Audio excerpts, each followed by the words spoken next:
बच्चों, आज हम आप सबको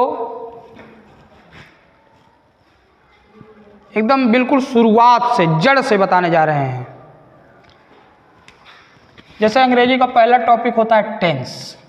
क्या होता है? टेंस। आज हम बताएंगे आपको किसी भी टेंस के वाक्य का अनुवाद कैसे किया जाए। किसी भी टेंस के वाक्य का अनुवाद वाक्य हो और उसका हम हिंदी टू इंग्लिश और इंग्लिश टू हिंदी ट्रांसलेट करना हमारे लिए आसान कैसे हो। जैसा कि आप जानते हैं टेंस को हिंदी में क्या बोलते हैं? काल। अब काल मीन्स समय, काल या समय। आपको पता होगा टेंस के कितने प्रकार होते हैं? 3। प्रेजेंट टेंस, ये अंग्रेजी सीखने का एक टेंस, अंग्रेजी सीखने का हिंदी टू इंग्लिश और इंग्लिश टू हिंदी एक माध्यम है। प्रेजेंट टेंस, पास्ट टेंस, तीसरा फ्यूचर टेंस। ये टेंस के 3 प्रकार होते हैं, प्रेजेंट टेंस, पास्ट टेंस और फ्यूचर टेंस। टेंस मीन्स काल या समय। कभी कभी लोग पूछे टेंस किसे कहते हैं? जिससे किसी कार्य के होने या करने के समय का बोध हो उसे टेंस कहते हैं। टेंस के 3 प्रकार, प्रेजेंट टेंस, पास्ट टेंस और फ्यूचर टेंस। और इन प्रत्येक टेंसों के कितने प्रकार होते हैं? प्रेजेंट टेंस के क्या प्रकार? 4। Indefinite, continuous, perfect, perfect continuous.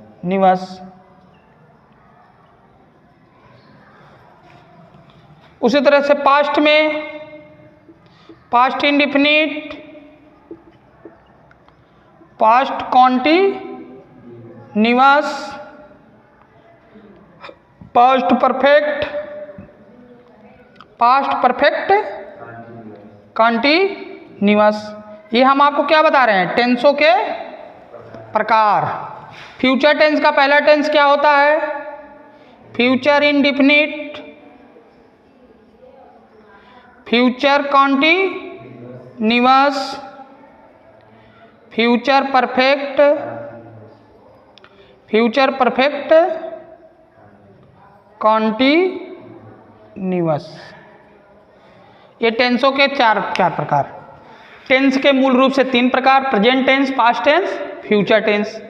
प्रत्येक टेंसों के हम आपको ये भी बता सकते हैं। प्रेजेंट टेंस को हिंदी में क्या बोलते हैं? वर्तमान काल, जो समय चल रहा हो। भूतकाल, जो बीता हुआ समय हो। क्या हो?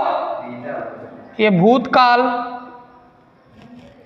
फ्यूचर टेंस मीन्स भविष्य काल, जो समय हमारे जीवन में आएगा, भविष्य काल। अब मैं आपको क्या बताया? टेंस के कितने प्रकार? Present tense, past tense, future tense. आप सबको पहले से मालूम भी होगा। ये अंग्रेजी का सीखने का एक माध्यम है। जैसे हमको अपने मंजिल तक पहुंचना है तो सड़क बनता है, सड़क एक माध्यम है। उसी तरह से टेंस अंग्रेजी सीखने का एक माध्यम है। कोई हिंदी का वाक्य हो, उसको हमें अंग्रेजी में क्या करना हो? अनुवाद करना हो, ट्रांसलेट करना हो। कोई अंग्रेजी का वाक्य हो, उसको हिंदी में ट्रांसलेट करना हो, उसके लिए हमें टेंस सीखना बहुत ही जरूरी है। ये आपको सारे टेंसों के प्रकार बताए गए। प्रेजेंट टेंस के 4 प्रकार, present indefinite, present continuous, present perfect, present perfect.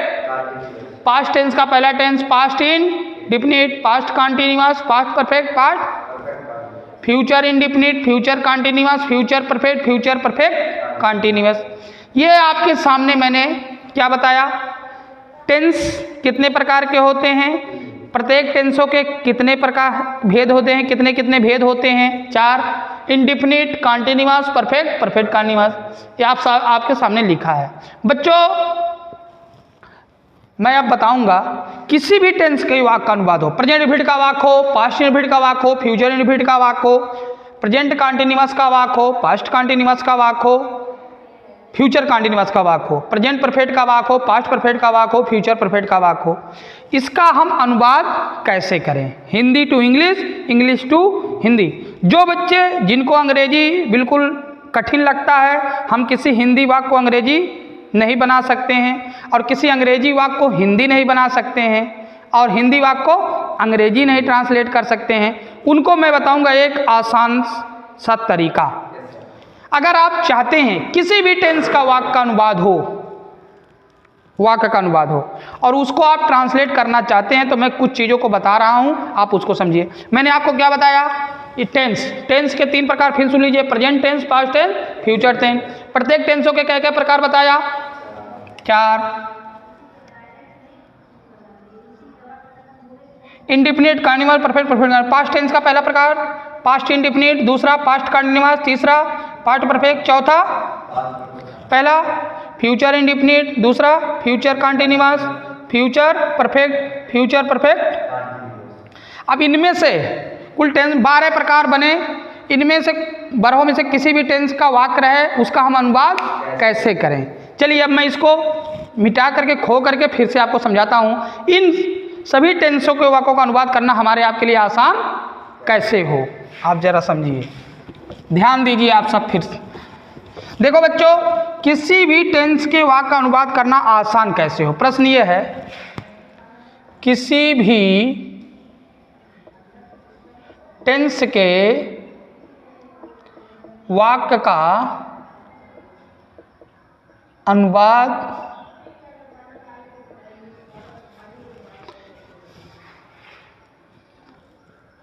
करना आसान कैसे हो? क्या आसान कैसे हो, सरल कैसे हो, ये प्रश्न है। किसी भी टेंस के वाक्य का अनुवाद करना आसान कैसे हो, ठीक, कि आसानी से इजली तरीके से हम किसी भी टेंस के वाक्य का अनुवाद करना आसान हमारे लिए कैसे हो, हम किसी भी टेंस के वाक्य का अनुवाद कैसे करें। जैसे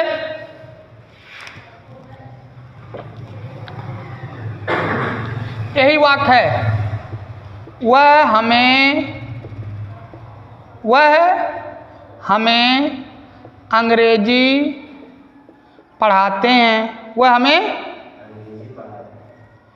किसान खेत। जो हिंदी के वाक्य हैं इनको अंग्रेजी में अनुवाद करना हो तो ये अनुवाद करना आसान कैसे हो? इसके लिए मैं ट्रिक बताऊंगा। किसी भी टेंस के वाक्य का अनुवाद करना आसान कैसे हो, इसके लिए मैं आपको बताऊंगा। जब ये वाक्य हैं, 3 सेंटेंस मैंने आपके सामने लिखा, वह हमें अंग्रेजी पढ़ाते हैं, किसान खेत जोत रहा, मोहन मुझे कुछ पैसे उधार दिया। किसी भी टेंस के वाक्य का अनुवाद करना हमारे आपके लिए आसान कैसे हो? इसके लिए बच्चों पहले सबसे जरूरी काम है टेंस की पहचान। क्या? टेंस की, हाँ, कब से तो गड़बड़ा गया।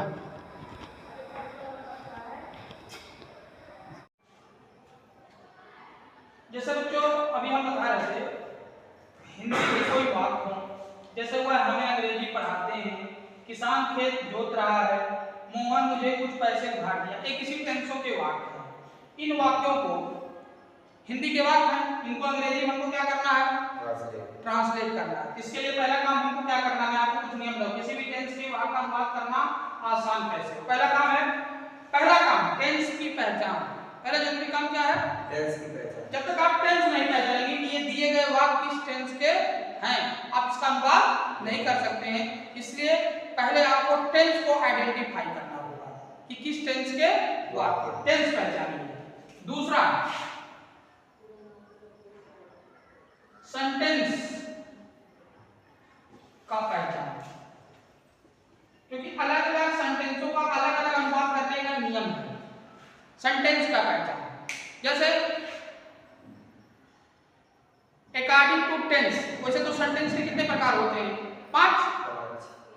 Assertive imperative sentence, interrogative sentence, imperative sentence, exclamatory sentence और ऑब्जेक्टिव सेंटेंस। ये 5 सेंटेंस होते हैं। लेकिन टेंस में अगर टेंस के माध्यम से देखा जाए तो सेंटेंस में पहला सेंटेंस क्या हम लोग बनाते हैं? असर्टिव नहीं, हम उसको अफर्मेटिव बोलते हैं। क्या बोलते हैं? Affirmative sentence. अफर्मेटिव सेंटेंस, इसको हम लोग सिंपल सेंटेंस भी कह सकते हैं। क्या कह सकते हैं? Simple sentence. Simple sentence, affirmative sentence या सिंपल सेंटेंस कि हमारा ये वाक्य अफर्मेटिव है। दूसरा नेगेटिव सेंटेंस। दूसरा क्या है? नेगेटिव सेंटेंस कि दिया गया वाक्य हमारा नकारात्मक है। नेगेटिव सेंटेंस ऐसा वाक्य होता है जिसमें क्या है? ना, नहीं, कभी नहीं। तीसरा इंट्रोगेटिव सेंटेंस। ऐसा sentence interrogative sentence. Interrogative sentence means होता है प्रश्नवाचक वाक्य। कैसा वाक्य? प्रश्नवाचक वाक्य। प्रश्नवाचक वाक्य, ठीक। अब ये ऐसे हमको पहचानना है। पहला काम टेंस की पहचान, दूसरा सेंटेंस की पहचान। सेंटेंस की पहचान मतलब वाक्य हमारा जो है अफर्मेटिव है, नेगेटिव है, इंट्रोगेटिव। ये सब जब हम टेंस आपको पढ़ाएंगे तो आप अपने आप समझ जाएंगे। तो दो जरूरी चीज बताया, टेंस की पहचान, दूसरा सेंटेंस की पहचान। तीसरा मैं आपको बताने जा रहा हूं, किसी भी टेंस के वाक्य का अनुवाद करने के लिए तीसरा जरूरी काम क्या करना होता है? हर टेंस की अलग क्या होती है? Helping verb. क्या होती है? हेल्पिंग वर्ब, सहायक क्रिया। क्या होता है? जब तक हम हर टेंस का सहायक क्रिया नहीं जानेंगे, किसी भी टेंस के वाक्य का अनुवाद नहीं कर पाएंगे। वाक्यों का अनुवाद करने में सहायक क्रियाओं का भी बहुत बड़ा योगदान या रोल होता है। इसलिए अगर हम किसी हिंदी वाक्य को हिंदी टू क्या बनाना चाहते हैं? इंग्लिश, तो उसके लिए ये 3 जरूरी चीज, टेंस की पहचान, सेंटेंस का पहचान, तीसरा हेल्पिंग वर्ब, सहायक क्रिया का ज्ञान होना चाहिए। सहायक क्रिया कि किस टेंस की सहायक क्रिया क्या है। जैसा मैं आपको टेंस के प्रकार present tense, past tense, future tense, प्रत्येक टेंसों के 4 प्रकार, indefinite, continuous, perfect, perfect continuous. कोई पूछ ले प्रेजेंट की सहायक क्रिया क्या है, पास्ट इंडेफिनिट की सहायक क्रिया क्या है, फ्यूचर इंडेफिनिट की सहायक क्रिया क्या है, प्रेजेंट कंटीन्यूअस की सहायक क्रिया क्या है, पास्ट कंटीन्यूअस की सहायक क्रिया क्या है, फ्यूचर कंटीन्यूअस की सहायक क्रिया क्या है, present perfect, past perfect, future, इन सब की सहायक क्रिया क्या है। तो आपको सहायक क्रिया भी पता होना चाहिए। तो पहले 3 चीज मैं आपके सामने लिखा, क्या? टेंस की पहचान, सेंटेंस की पहचान, सहायक क्रिया का ज्ञान। चौथा सबसे इंपॉर्टेंट चीज मैं बताने जा रहा हूं आपको। इन सब चीजों को तो आपको मैं टेंस पढ़ाऊंगा तब जान जाएंगे। ये चौथा चीज पहले से जानना चाहिए, जो विद्यार्थी जिस पे केयर नहीं करते हैं, ठीक ना। किसी को भी आपको आप बताना हो कि किसी भी वाक्य का अनुवाद करना आसान क्या हो, तो इस चौथी चीज पे ज्यादा फोकस करना चाहिए। ये चीज समझ जाएंगे, कोई भी हिंदी का वाक्य हो उसको हम अंग्रेजी में आसानी से ट्रांसलेट कर सकते हैं। जैसे सब्जेक्ट, सब्जेक्ट मीन्स कर्ता। दूसरा है वर्ब, वर्ब मीन्स क्रिया, कर्ता क्रिया, ऑब्जेक्ट मीन्स कर्म, कामयाब। देखो बच्चों, किसी भी टेंस के वाक्य का अनुवाद करते हैं तो हमको उस वाक्य में उस वाक्य का सब्जेक्ट क्या है, वर्ब क्या है, ऑब्जेक्ट क्या है, पता होना चाहिए। अगर वाक्य में हम सब्जेक्ट और वर्ब को फाइंड आउट करना नहीं जानते हैं तो हम किसी भी वाक्य का अनुवाद आसानी तरीके से नहीं कर सकते। अनुवाद करते समय उसमें गलती हो सकता है। अगर हम चाहते हैं किसी भी टेंस के वाक्य का अनुवाद, चाहे हिंदी टू इंग्लिश करना हो या इंग्लिश टू हिंदी, तो हमको सब्जेक्ट, वर्ब और ऑब्जेक्ट को आइडेंटिफाई करना होगा। हमको जानना चाहिए सब्जेक्ट क्या है, वर्ब क्या है, ऑब्जेक्ट क्या है। ये 3 चीजें मैंने बता दिया, टेंस की पहचान, सेंटेंस की पहचान और हेल्पिंग वर्ब। तीसरा चौथा चीज मैंने आपको बताया सब्जेक्ट, वर्ब और ऑब्जेक्ट का ज्ञान। अब मैं इनको डिटेल में समझाऊंगा, इनको जानना बहुत जरूरी है। किसी भी वाक्य का अनुवाद आप तभी आसानी से कर सकते हैं जब उसमें आप सब्जेक्ट पहचानेंगे, वर्ब पहचानेंगे, ऑब्जेक्ट। और एक चीज और बता दूं, हम लोग हमेशा कहते हैं सेंटेंस, सेंटेंस अगर वो सेंटेंस है, वाक्य है, तो उस वाक्य में सब्जेक्ट और वर्ब का होना, सब्जेक्ट और वर्ब रहेगा तभी वो सेंटेंस कहलाएगा, यदि वो सेंटेंस नहीं है। बात समझ आ गया ना? किसी भी वाक्य में कर्ता का और क्रिया का होना जरूरी है तभी वह वाक्य कहलाता है, चाहे ऑब्जेक्ट रहे चाहे ना रहे। कर्ता और क्रिया रहेगा तब जान लो वो वाक्य है। किसी भी वाक्य में कर्ता और क्रिया का होना जरूरी है, मतलब सब्जेक्ट और वर्ब का होना जरूरी है तभी वो वाक्य कहलाएगा। अगर वाक्य है उसमें जान लो सब्जेक्ट भी है और वर्ब भी। मैं आपको बताता हूँ सब्जेक्ट किसे, जरा ध्यान से सुनना इस बात को। सब्जेक्ट कर्ता किसे कहते हैं? किसी भी वाक्य में काम को करने वाले को सब्जेक्ट कहते हैं। सब्जेक्ट माने कर्ता कहते हैं। किसी भी वाक्य में काम के करने वाले को कर्ता कहते हैं। किसी भी वाक्य में काम को करने वाले को कर्ता कहते हैं। कर्ता माने काम का करने वाला, कर्ता माने काम की करने वाला। किसी भी वाक्य, जैसे मैं वाक्य लिखता हूं किसान, ये मैं कोई काम दे रहा हूं, खेत जोत रहा है, किसान खेत जोत रहा है। कर्ता जब पता होगा जब क्रिया पता होगा। मान लो यहाँ जोतना क्रिया होगा, जोत रहा है, और जोत कौन रहा है? किसान। जोतने वाला काम कौन कर रहा है? किसान। काम कौन कर रहा है? इसका कर्ता कौन हुआ? किसान। काम हो रहा है जोतना, तो जोतने वाला काम कौन कर रहा है? किसान। इस तरह से जैसे अध्यापक अंग्रेजी पढ़ाते हैं, अध्यापक अंग्रेजी यहाँ काम क्या हो रहा है? तो पढ़ाने वाला काम कौन करते हैं? अध्यापक। काम कौन करते हैं? पढ़ाते हैं कौन? तो टीचर सब यहाँ अध्यापक करता हो गया। ऐसे ही किसी भी वाक्य में काम के करने वाले को कर्ता कहते हैं। वाक्य में जो काम होता है उसे क्रिया कहते हैं, इसको हम बताते हैं। तो कर्ता समझ गए ना? कर्ता माने काम का करने वाला, काम का करने। जैसे धोबी कपड़े धो रहा है तो काम क्या हो रहा है? धोना। तो धो कौन रहा है? धोबी। लकड़हारा लकड़ी काट रहा है तो काम हो रहा है काटना, तो काटने वाला काम कौन कर रहा है? लड़के तालाब में मछलियां पकड़ रहे हैं, काम हो रहा है पकड़ना, पकड़ कौन रहे हैं? इस तरह से। अब मैं आपको बताऊं वर्ब, क्या बताऊंगा?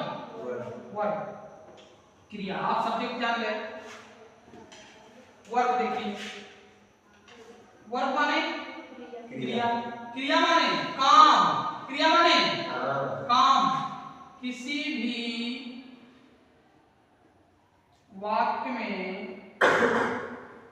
किसी भी वाक्य में जो कार्य होता है, किसी भी वाक्य में जो कार्य होता है उसे क्रिया कहते हैं, उसे क्रिया कहते हैं। किसी भी वाक्य में जो काम होता है उसे क्रिया कहते हैं। किसी भी वाक्य में जो कार्य होता है उसे क्रिया कहते हैं। जैसे आप सब काम क्या कर रहे हैं? पढ़ रहे हैं। मैं क्या काम कर रहा हूँ? पढ़ा रहा हूँ। तो पढ़ाना और पढ़ना इस सब क्रिया। तुम सब देख रहे हो तो देखना भी एक क्रिया, मतलब आना जाना, खाना पीना, रोना धोना, सोना उठना बैठना, जितना कुछ हमारे आपके द्वारा होता है वही क्रिया है। उस क्रिया को जो करे उसे कर्ता कहते हैं। ठीक? जैसे गीता बागीचे में फूल तो रही है।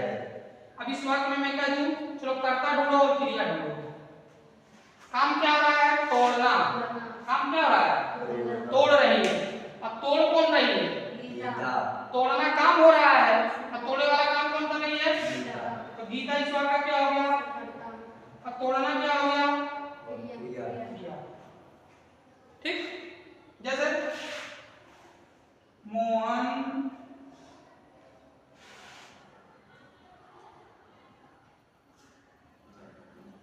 क्रिकेट खेलता है। मोहन क्रिकेट खेलता है। अब यहाँ काम क्या हो रहा है? खेलना। खेलता कौन है? मोहन। तो मोहन क्या हो गया? काम ये कर रहा है। अब खेलना क्या हो गया? तो ऐसे कर्ता क्रिया को आपको क्या करना है? पता करना है। समझ, हमको आशा है कि आप लोग समझ रहे होंगे बात। कर्ता माने काम का करने वाला, क्रिया माने जो काम हो, और उस काम को जो करे उसे कर्ता कहते हैं। तो आप कर्ता और क्रिया समझ गए? समझ गए ना? Yes sir. अब आपको तीसरा सबसे इंपॉर्टेंट चीज मैं बताने जा रहा हूं, उसमें ज्यादा घुमा फिरा के नहीं समझाऊंगा, डायरेक्ट मैं समझा दे रहा हूं। ये ऑब्जेक्ट, ऑब्जेक्ट माने कर्म, ऑब्जेक्ट माने कर्म। कर्ता क्रिया कर्म, तीन चीज के इर्द गिर्द पूरे टेंस का फॉर्मेशन घूमता है। किसके किसके? कर्ता क्रिया कर्म, मतलब सब्जेक्ट वर्ब और ऑब्जेक्ट। इन्हीं तीनों के इर्द गिर्द पूरा फॉर्मेशन जब तक टेंस पढ़ेंगे घूमेगा। हम ऐसे बता दें, इसमें कुछ नहीं बताना है। जैसे हमको कर्म ढूंढना हो, क्रिया में अपने मन में, ठीक ना? क्रिया में क्या, किसे, किसको, क्रिया में क्या, किसे, किसको का प्रश्न करने पर, प्रश्न जो शब्द, जो उत्तर में मिले, जो शब्द उसे कर्म कहते हैं। कर्म माने कहते हैं।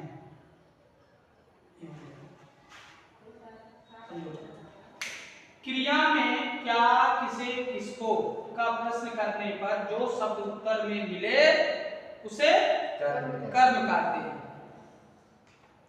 कर्म के दो ही प्रकार होते हैं। कर्म के कई प्रकार? एक क्या होता है?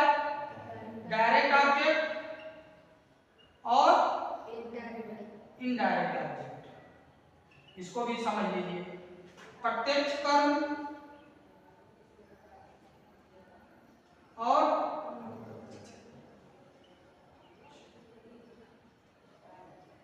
प्रत्यक्ष कर्म और आप कहोगे सर हम कैसे ये पता लगाएंगे कि डायरेक्ट ऑब्जेक्ट कौन है और इनडायरेक्ट ऑब्जेक्ट कौन है? वर्ब में, क्रिया में क्या का प्रश्न करने पर जो शब्द उत्तर में मिलता है वो डायरेक्ट ऑब्जेक्ट कहलाता है। इसका प्रश्न करने पर क्या का, क्रिया में किसे, किसको का प्रश्न करने पर जो मिलता है वो इनडायरेक्ट ऑब्जेक्ट कहलाता है। बस समझिए ना? अब देखिए एक वाक्य लिखता हूं, राम श्याम को कक्षा में गाली दिया। राम श्याम को कक्षा में गाली दिया। मैं आपको एक फॉर्मेशन लिखता हूं, कर्ता क्रिया कर्म। कर्ता के ऊपर कर्ता, क्रिया के ऊपर क्रिया, कर्म के ऊपर कर्म लिखना है। तो सूत्र है तीन शब्द, कर्ता क्रिया कर्म। एक वाक्य, राम श्याम को कक्षा में गाली दिया। एक शब्द हम और लिख देते हैं अन्य, जो बच्चे पूछे उसको बाद में बोलते हैं। ध्यान देना बच्चों, पहले हम जब क्रिया पता होगा तभी कर्ता। काम क्या हो रहा है? गाली दिया। काम क्या हो रहा है? गाली। तो गाली श्याम दिया कि राम?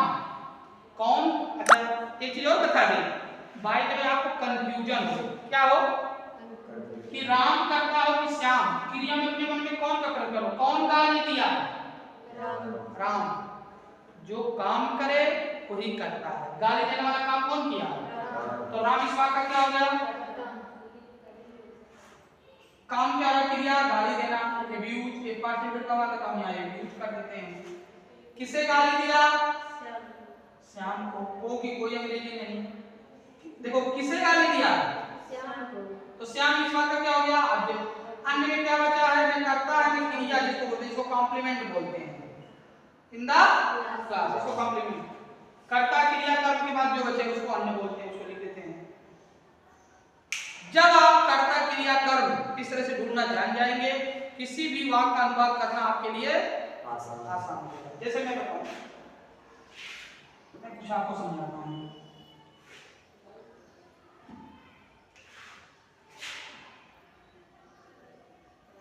कविता को सविता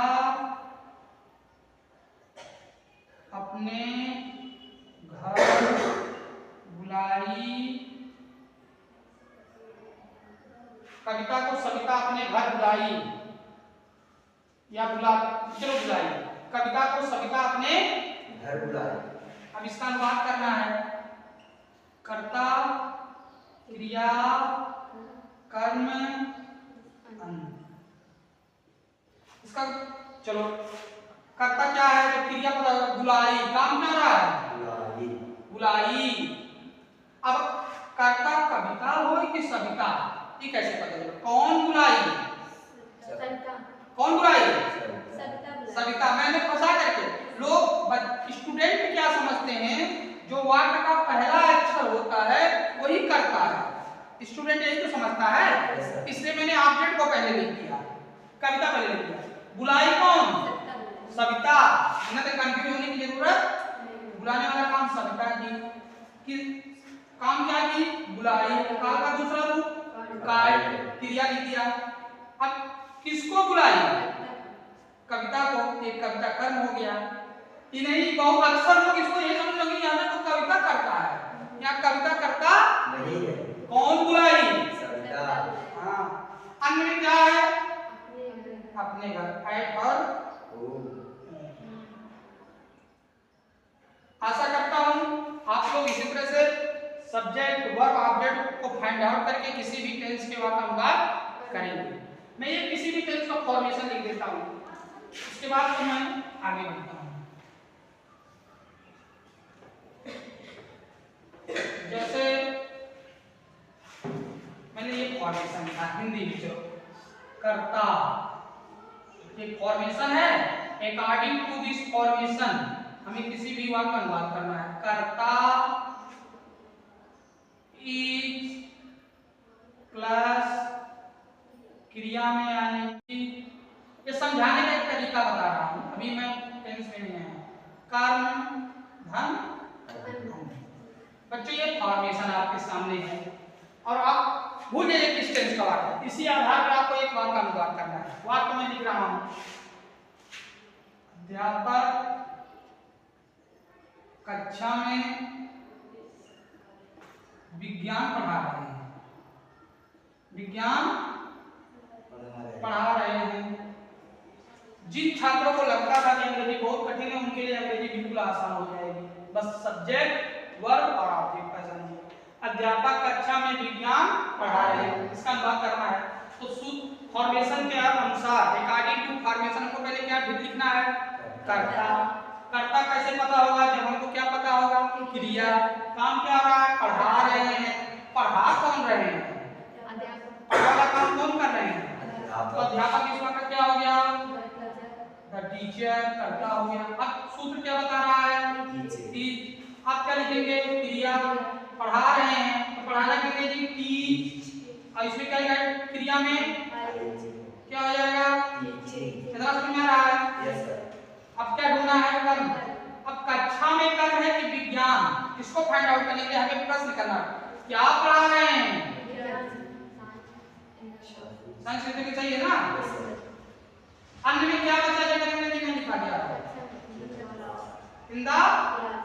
अगर आप इस ट्रिक से अंग्रेजी पढ़ेंगे तो आपको अंग्रेजी पढ़ना बिल्कुल आसान। किसी भी हिंदी वाक्य को आप अंग्रेजी में ट्रांसलेट कर ले जाएंगे और अंग्रेजी को हिंदी में ट्रांसलेट करना है। एक बात और बताता हूं, सुनील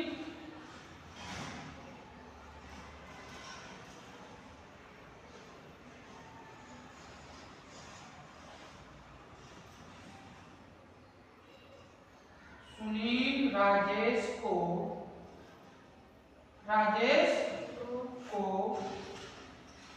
कक्षा में पीट रहा है। सुनील राजेश को कक्षा में पीट रहा है। अब यहाँ क्रिया क्या हो गया? पीटना। तो राजेश पीट रहा है कि सुनील? कौन पीट रहा है? सुनील ना। क्या लिखोगी? पीट। बीट माने ये क्रिया है, क्रिया लिखते हैं बीटिंग। किसे पीट रहा है? राजेश को कि कोई अंग्रेजी में लिखते हैं, इस तरह से लिखेंगे राजेश को। तो हम लोग क्या लिखे? कर्ता, क्रिया, कर्म। अब अन्य में क्या क्या है? In the class. बच्चों ये मेरा छोटा सा वीडियो हुआ कि किसी भी टेंस के वाक्य का अनुवाद करना आसान। शुरुआती हम कैसे पकड़े? मैंने आपको कुछ नहीं बताया। जैसे टेंस की पहचान आप पहचानिए कि इस टेंस का वाक्य है। सेंटेंस की पहचान, हेल्पिंग वर्ब का ज्ञान, चौथा कर्ता क्रिया कर्म का ज्ञान। ये मैंने आपको बताया कि कैसे कर्ता किसे कहते हैं, क्रिया किसे कहते हैं, कर्म किसे। आपको कोई प्रॉब्लम हो तो कमेंट के माध्यम से बताइएगा या हमसे फोन करके पूछ सकते हैं। Yes sir.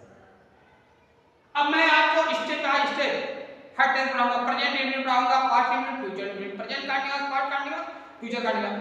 एक-एक टेंसों का वीडियो डालूंगा। आप Sriman Narayana Narayan Hari Hari.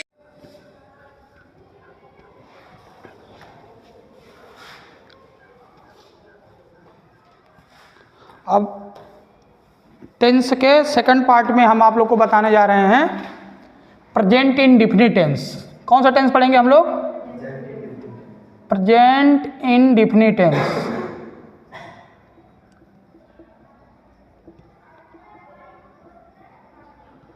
Present indefinite tense हम लोग पढ़ेंगे। प्रेजेंट इंडेफिनिट टेंस, टेंस का पहला टॉपिक प्रेजेंट इंडेफिनिट टेंस। यहीं से हम शुरुआत करते हैं। हमने आपको पहले पार्ट में बता दिया किसी भी टेंस के वाक्य का अनुवाद करने के लिए क्या जरूरी काम होते हैं। हाँ, सब्जेक्ट पहचानना, वर्ब पहचानना, ऑब्जेक्ट पहचानना, टेंस पहचानना, सब कुछ मैंने समझा दिया। अब हम यहीं से शुरू करते हैं प्रेजेंट इंडेफिनिट टेंस। हम लोग स्टेप बाय स्टेप पढ़ेंगे। देखिए हर टेंस का अलग अलग अर्थों में यूज होता है। जैसे अगर हम इसको यूज बना के पढ़ें, जैसे यूज ऑफ दिस टेंस, कोई आपसे पूछ ले इस टेंस का यूज कहाँ करते हैं, कौन सी बात बोलने के लिए करते हैं, किसका यूज? प्रेजेंट इंडेफिनिट टेंस का। तो आप कह सकते हैं इस टेंस का प्रयोग, ऐसा समझिए, इस टेंस का प्रयोग, इस टेंस का प्रयोग कोई किसी कार्य को करता है, करती है, करते हैं, करता हूं के अर्थ में किया जाता है, के अर्थ में किया जाता है। सबसे जरूरी चीज है यह जानना। हम प्रेजेंट इंडेफिनिट टेंस, इसका यूज कहाँ करते हैं? इस टेंस का प्रयोग कोई किसी कार्य को करता है, करती है, करते हैं, करता हूं के अर्थ में किया जाता है। जैसे राधा कहानी पढ़ती है, वह टीवी देखती है, हाँ, मैं बाजार जाता हूँ, वह प्रतिदिन नहाता है, अध्यापक हमें अंग्रेजी पढ़ाते हैं, मेरी दादी कहानी सुनाती है। सब में क्या अर्थ हुआ? कोई किसी कार्य को करता है, करती हैं, करते हैं। दूसरा चीज़ भी मैं समझा देता हूँ बच्चों। ये देखिए कभी कभी कुछ बच्चों को दिक्कत होता है कि सर हिंदी में नहीं पहचान बताए, तो जब प्रयोग जान गया तो पहचान बताने की कोई ज़रूरत नहीं होता है, बच्चे समझ जाते। लेकिन जो लोग नहीं समझ पाते उनके लिए आपको हम बता दें, जिस हिंदी वाक्य के, अगर हिंदी वाक्य है, अब पहचानना कि प्रेजेंट इंडेफिनिट का वाक्य है तो उसके लिए पहचान मैं बता रहा हूँ। जिस हिंदी वाक्य के क्रियाओं के अंत में, जिस वाक्य के अंत में नहीं, क्रियाओं के अंत में, जिस हिंदी वाक्य के क्रियाओं के अंत में ता है, ती है, ते हैं, ता हूँ आदि शब्द आमे। कौन सा शब्द आमे? आदि शब्द आमे। तो उसे कौन सा टेंस कहेंगे? Present indefinite. आपको यहाँ क्या जानकारी हुआ? प्रेजेंट इंडेफिनिट का यूज और प्रेजेंट इंडेफिनिट का आइडेंटिफिकेशन मतलब पहचान। जिस हिंदी वाक्य क्रियाओं के अंत में ता है, ती है, ते हैं, ता हूँ आदि शब्द आमे, तो उसे कौन सा टेंस कहेंगे? Present indefinite tense. कोई पूछे प्रेजेंट इंडेफिनिट टेंस का प्रयोग कहाँ करते हैं? जैसे अभी मैंने बताया, हंसती है, आती है, जाते हैं, लाते हैं, देखते हैं, पूछता है, पीटते हैं। जहाँ ता है, ते हैं, कोई काम करते हैं, करती है, करते हैं, तो उसको हम तुरंत कौन सा टेंस समझेंगे? Present indefinite. प्रेजेंट इंडेफिनिट का यूज और पहचान। और बच्चों टेंसों में सबसे जरूरी, तीसरा सबसे जरूरी चीज ये मैं बताने जा रहा हूँ, helping verb. Helping verb means सहायक क्रिया। कोई आपसे पूछे कि प्रेजेंट इंडेफिनिट की सहायक क्रिया क्या होती है, तो आप उसको क्या बताएंगे? डू या डज। प्रेजेंट इंडेफिनिट की सहायक क्रिया होती है डू या डज। सहायक क्रियाओं का भी अपना अर्थ होता है। ये प्रेजेंट इंडेफिनिट की सहायक क्रिया क्या है? Do does. ठीक, तो आप क्या सीखे? प्रेजेंट इंडेफिनिट की यूज, पहचान और सहायक क्रिया, तीनों आपके सामने है। जिस हिंदी वाक्य क्रियाओं के अंत में ता है, ती हैं, ते हैं, ता शब्द में उसे प्रेजेंट इंडेफिनिट टेंस कहते हैं। इसकी हेल्पिंग वर्ब हो गई डू डज। तो आप पहचान और सहायक क्रिया जान गए। बच्चों किसी भी टेंस के वाक्य का अनुवाद करते हैं तो पहले हम उस टेंस का कैसा सेंटेंस बनाते हैं? Simple sentence. आज हम बताएंगे आपको प्रेजेंट इंडेफिनिट के सिंपल सेंटेंस के बारे में। आसान नहीं है, सभी टेंसों से इसका सिंपल सेंटेंस थोड़ा अलग बनता है। किसका सिंपल सेंटेंस? इसका सिंपल सेंटेंस अलग बनता है। ठीक, और अब मैं आपको इसे बता देता हूं, प्रेजेंट इंडेफिनिट के सिंपल सेंटेंस में हेल्पिंग वर्ब डू डज का प्रयोग नहीं किया जाता है। बात समझ में आ रहा है ना?